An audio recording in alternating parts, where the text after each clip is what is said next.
Hello and welcome! Today I want to help you step into the digital world with a little more confidence.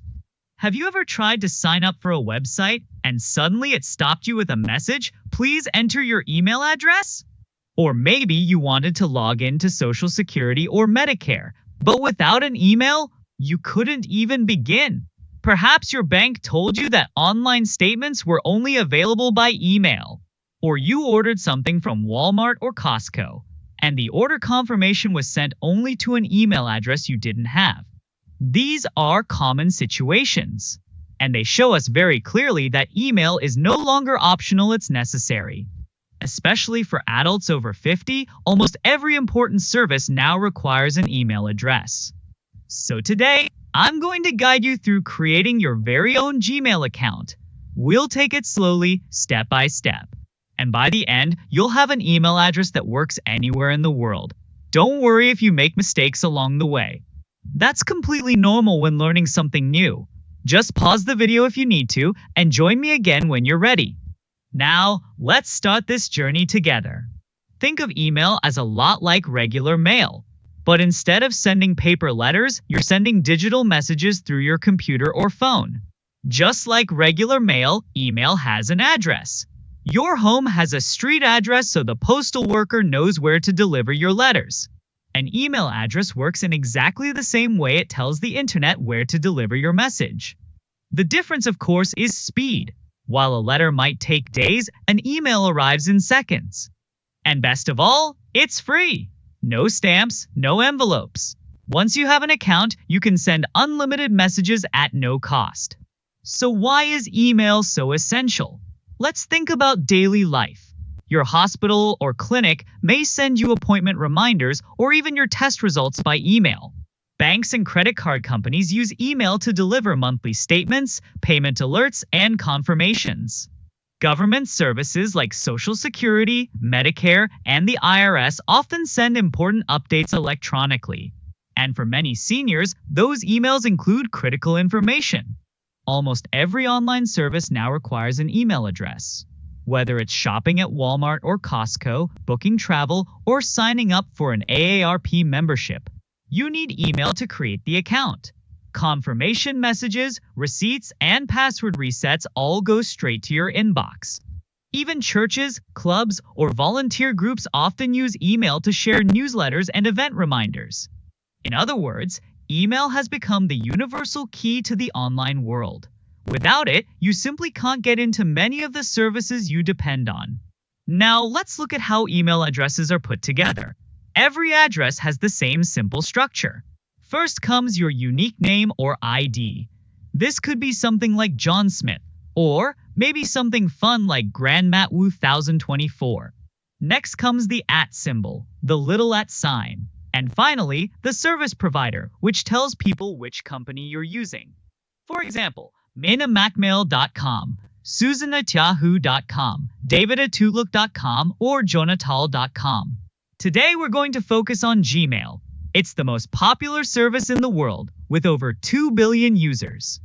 Gmail is run by Google, which makes it safe, reliable, and easy to use. And the best part is that it works on your computer, your tablet, and your phone. Your messages stay in sync everywhere. All right, let's set up your new Gmail account. Pick up your phone. I'll be showing you on an iPhone, since it's the most common in the United States. But don't worry. Creating an email on an Android phone is almost the same as on an iPhone, so you can follow along no matter which phone you have. Make sure your phone is ready. Now, look at your home screen and see if you can find the Google app. If you don't have it, that's okay.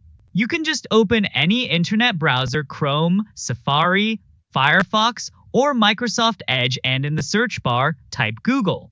I already have the app on my phone, so I'll tap the Google icon to begin. If you also see it on your phone, go ahead and tap it with me. When Google opens, you might notice a few recent searches, but at the very top, you'll see the address bar.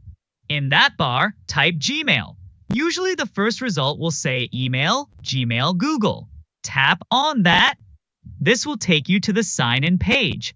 Since we don't have an email yet, look down toward the bottom of the screen and tap Create Account. Sometimes you'll see two options, for my personal use and for work or my business. Other times, you may see three options, for my personal use, for my child, and for my business. Why the difference? Google adjusts the choices depending on its safety rules and account policies. Don't worry about it in every case, we're going to choose for my personal use. Now, you'll see boxes asking for your name. The top box is for your first name, and the bottom box is for your last name. The last name is optional, so you can leave it blank if you want. I'll type Silver for my first name and Wisdom for my last name, then tap Next. The next step is your birthday and gender. Go ahead and fill in your information, then tap Next again. Now Google will suggest a couple of possible email addresses for you, but you'll also see a third option to create your own. Let's choose that one because it's nice to have something personal. Try to make it easy to remember and something that represents you. I'll try Silver Wisdom, but many simple names are already taken, so I'll add some numbers and make it Silver Wisdom 777. Then I'll tap Next. Now we need a password. It has to include letters, numbers, and symbols. Pick something you can remember, but something no one else could guess. Don't use your birthday, your address, or your name. Write it down somewhere safe. And if you want to double check your typing, tap the box that says Show Password. Once you're happy, tap Next. At this point, what you see on the screen may be a little different from mine. Sometimes Google will take you straight to the page that says Review Your Account Info. Other times, it may ask you to verify your phone number. If it does, just type in your number and Google will send you a 6-digit code. Enter that code in the box. It may also ask for a recovery email address.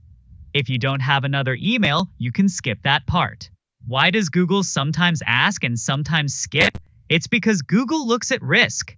If you're on a new device using a new network, or if something looks unusual, it will ask. If everything looks safe, it might skip. Now we're on the Review Your Account Info page. This is your last chance to check your email address. If it looks right, tap Next. Next comes the Privacy and Terms. This page explains Google's rules and how they use your data. Scroll down, read if you'd like, and then tap I agree. After that, you might see a box that says Confirm Personalization. Just tap Confirm. And congratulations, your Gmail account is ready. Now, let's look at how to use it. When you open your inbox for the first time, you'll see a welcome email from Google. Unread emails are shown in bold letters. To read one, just tap it. Once you've opened it, the bold disappears. That means you've read it. Let's send your first email. Look at the top right corner. You'll see a pencil icon or a button that says Compose. Tap that. A new window opens. At the top, there's a box that says To. This is where you type the email address of the person you want to send to. For practice, I'll type my own address. If you'd like to send a copy of your email to someone else, you can use the CC box. CC stands for carbon copy, like the old days when you made duplicate papers with carbon paper. Everyone who receives the email will be able to see the CC addresses. But sometimes you may want to send a copy quietly, without others knowing. That's where BCC comes in. BCC means blind carbon copy. The people in BCC will still get the email, but their names and addresses won't show to anyone else. Next is the subject line, which is just the title of your email. I'll write, Test email from my new account. Below that, there's a large blank box. This is where you write your message. Let's keep it simple. Hello, I just created my first Gmail account. This is a test message. If you want to attach a picture or a file, look for the paperclip icon. Tap it, and you'll see options to add a photo, a document, or something else. For now, let's just keep it simple with text. When you're ready, tap the Send button. On the phone, it looks like a little paper airplane. On the computer, it's usually a blue button. Tap it, and your email is on its way. To see what you've sent, go to the folder called Sent. There you'll find a record of all the messages you've sent. If you want to keep an email, just leave it in your inbox. If you want to delete one, tap the trash can icon. And that's it. You've now learned how to create, Read, write, and send emails with Gmail. Frequently asked questions. Question 1. How many Gmail accounts can I create? You can create as many Gmail accounts as you want. The only rule is that each account must have a unique username, the part before acmail.com. If a name is already taken, you'll need to choose a different one. Question 2. Can I change my Gmail username? Once you've created a Gmail address, you cannot change the username. If you really want a new name, you'll need to create a new account. You can also set your old account to forward emails to your new one so you don't miss messages. Question 3. What if I forget my password? Don't worry, Google has a recovery process. If you set up a recovery phone number or recovery email, you can click Forgot Password on the login screen. Google will guide you step by step to reset your password and get back into your account. Question 4. How much storage space do I get with Gmail? Each Gmail account comes with 15 gigabytes of free storage. This space is shared between Gmail, Google Drive, and Google Photos. If you need more space, you can upgrade with Google One, which is a paid option. Question 5. How can I keep my email account safe? Here are some simple but powerful tips. 1. Create a strong password using letters, numbers, and symbols. 2. Add a recovery phone number or email so you can get back in if you forget your password.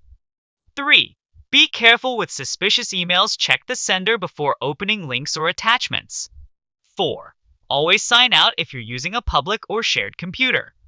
5. Turn on two-step verification, two-factor authentication for extra protection. You now have your very own email address, and you are officially part of the digital age. This is just the beginning. Your new account is a powerful tool that connects you to healthcare providers, banks, government services, community groups, and the people you care about. I encourage you to send a test email to a family member or friend. Ask them to reply so you can practice reading and responding. Remember, learning technology takes time. At first, it may feel strange, but with practice, checking and sending emails will become as easy as making a cup of coffee. If this video was helpful, please give it a thumbs up and consider subscribing for more tutorials designed for seniors. Do you have questions about your new Gmail account? Leave them in the comments below. I read every comment and often create new videos based on your questions. Your next step? Try logging in again tomorrow just to practice, because practice makes perfect. Thank you for watching, and congratulations on taking this important step into the digital world. You should be proud of yourself. Until next time, happy emailing!